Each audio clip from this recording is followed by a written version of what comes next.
For the rear foot elevated split squat, this is obviously a progression of the regular split squat on the ground. So what we're going to do here, you see, is we're going to set up basically the same way from the bottom in the half kneeling position, except the back foot's going to be elevated.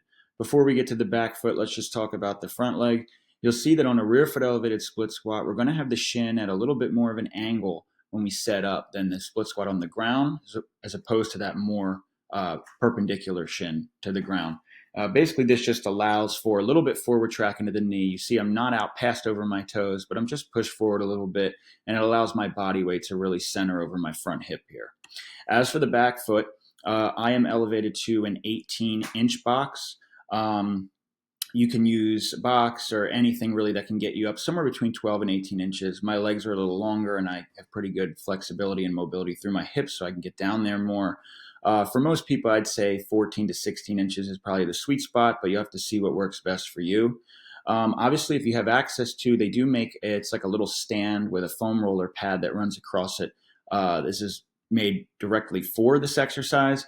Most gyms won't have it, but if your gym does, consider yourself lucky. Obviously, that's the best thing to use. If not, a box or anything like this where you can elevate your back foot will work. You see I have my back foot flat. We don't want to be posted up on the toes. It's going to increase the range of motion to the bottom. And you're going to see throughout the exercise that I'm really trying to just rely on my back foot as little as possible. And I'm going to do that by basically, we'll let this play here, just keeping my weight out over my front hip. So you see there's a little bit of a slight angle to my torso that kind of matches my shin here. And that's just going to allow me to really stay in that front leg. A good cue is to bring your nose out over that front leg. As for loading strategies here, you see we can go with the goblet like we're doing here. Then I demonstrate we can do a 2 kettlebell rack position. It's going to basically make it a little more challenging, also allows you to use a little more weight. Also, we can use, you'll see me switch next to just holding weights at the sides. That works as well. And then finally, you'll see me go to, here's the weights at the sides.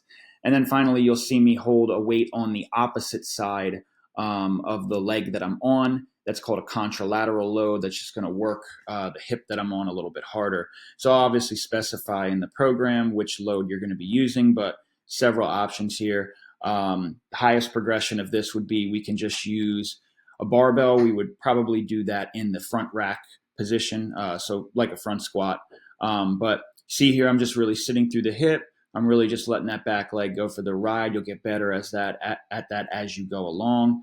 And then when we switch to the front view here one more time, just want to make sure that we're always pointing those toes directly forward and the knee is tracking right in line with the toes. So we never want that knee to collapse or point inward at all, right? That's how we make sure we're not putting undue stress on the knee. Other than that, just make sure you're really, really sitting through that front hip. That front knee can flex a little bit, but never out past the toes. And depending on which load you use, you'll get some different effects through core or the intensity into the hip and the quad. You'll be able to feel those as we select them. This is the rear foot elevated split squat.